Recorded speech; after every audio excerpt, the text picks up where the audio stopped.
माय माऊली नमस्कार. आज मी तुम्हाला एक कथा अभिवाचन करून सांगत आहे. एकनाथ महाराज. कुणीतरी ब्राह्मण संत एकनाथ महाराज यांचे घर शोधत शोधत फार लांबून आला होता. नाथांच्या दारात आल्यावर त्याचा अवघा क्षीण निघून गेला. त्याच्या मनात एक अधीरता, उत्कंठा दाटून आली होती. घरात गेल्यावर नाथ दिसताच त्या ब्राह्मणाने त्यांचे पाय धरले. हात जोडून तो नाथांना म्हणाला की, नाथ बाबा, मला भगवंताचं श्रीकृष्णाचं दर्शन घडवा हो. एकनाथ महाराज यांना काही समजेना. हा कोण, कुठला ब्राह्मण, आपली व त्याची ओळख पण नाही. त्याला मी कुठे राहतो हे पण माहीत नाही. माझे घर शोधत शोधत तो आलाय. तेवढ्यात तेथे गिरिजा देवी म्हणजेच नाथांच्या पत्नी आल्या. त्यांनी पण तो ब्राह्मण नाथांना काय म्हणत आहे ते ऐकले होते. नाथांनी त्याला उठवून जवळ घेतले, पण तो ब्राह्मण मात्र एकच वाक्य परत परत म्हणत होता, नाथ बाबा, मला भगवंताचं श्रीकृष्णाचं दर्शन घडवा. त्या ब्राह्मणाची नजर घराचा कानाकोपरा शोधत होती. नाथाने त्याला मंचकार बसवले, स्वतःच्या हाताने त्याचे पाय धुतले. तोपर्यंत गिरिजा देवीने गुळपाणी आणले. ते पाहून त्या ब्राह्मणाचं मन भरून आलं. तो पटकन खाली बसून नाथांचे पाय धरून त्यांना म्हणाला की, नाथ बाबा, मला 15 दिवसापूर्वी दृष्टांत झाला. भगवान श्रीकृष्ण माझ्या स्वप्नात आले आणि मला काय म्हणाले, मी एकनाथ महाराज यांच्या घरात गेले 12 वर्ष झाली श्रीखंडेच्या रूपात राहत आहे. आता माझी इथून जायची वेळ झाली, तर तुला जर माझे दर्शन घ्यायचे असेल तर तू एकनाथ महाराज यांच्या घरी ये. नाथ बाबा, मला सांगा ना, 12 वर्ष तुमच्या घरात भगवान राहत होते, ते कुठे आहे तो? हे ऐकून गिरिजा देवीची शुद्ध हरपली. नाथ देवान विसरले. प्रत्यक्षात देव आपल्या घरात गेल्या 12 वर्षापासून पाणी भरत होते. काय करत होते? पाणी भरत होते. आपल्याला त्याने साधी ओळख पण दिली नाही. इकडे या ब्राह्मणाच्या स्वप्नात जाऊन 15 दिवस अगोदर त्याला सांगितले, तो श्रीखंड्या कालच घरी जाऊन येतो असे सांगून निघून गेला होता. नाथ खांबाला टेकून हळूहळू खाली बसले. गिरिजा देवी भानावर आल्या. मग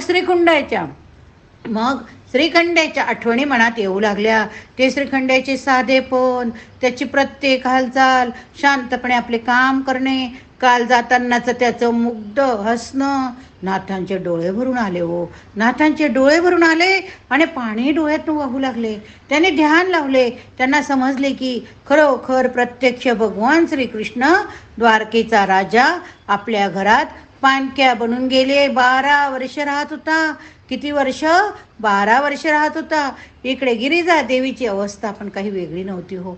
दोघांनीही एकमेकाकडे पाहिले. गिरिजा देवी म्हणाल त्या की, चोर, माखण खोर, चितखोर, 12 वर्ष आमच्या जवळ राहिलास पण कळूनही दिले नाही. इतक्या वर्षात तू आमच्यावर अपार पाय केलीस रे. नाथ खांबाला धरून उठले. त्यांनी रांजण पाहिला, त्याला स्पर्श केला. श्रीखंड्यानं 12 वर्ष खांद्यावरून वाहिलेली कावड पाहिली, तिला स्पर्श केला. नाथांच्या डोळ्यातून पाणी वाहू लागले. नाथांच्या डोळ्यातून पाणी वाहू लागले. श्रीखंड्या जिथं जेवायला बसायचा, जिथं विश्रांती घ्यायचा, नाथ श्रीखंड्याचा स्पर्श जिथे जिथे झाला होता तेथे तेथे हाताने स्पर्श करू लागले. गिरिजा देवीने तर डोळ्यातील अश्रूंनी श्रीखंड्या जिथे बसत होता तिथली जमीन अक्षरशः भिजवून काढली. कंठ दाटून आला. त्यांनी आकाशाकडे बघितले आणि त्या म्हणाल्या की, हे भगवंता, सगळीकडे तूच आहेस. डोळ्यात तूच, देहात तूच, अंतर्बाह्य तूच रे. आमच्या घरात श्रीखंड्याच्या रूपात तूच राहत होता. आम्ही तुला एक गरीब साध्या पाणक्या समजलो रे.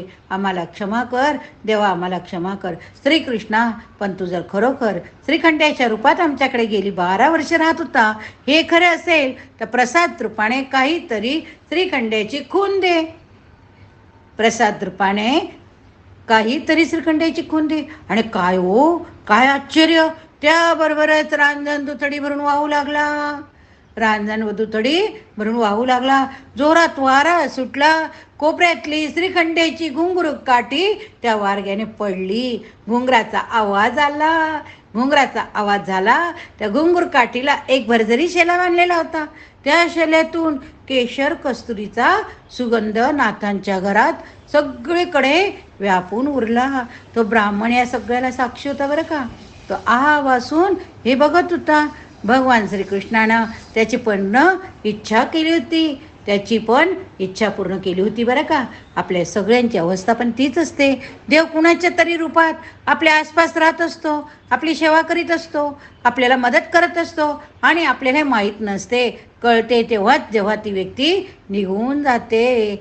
जेव्हा ती व्यक्ती निघून जाते. जय जय राम कृष्ण हरी, जय जय राम कृष्ण हरी, जय जय राम कृष्ण. इदं न मम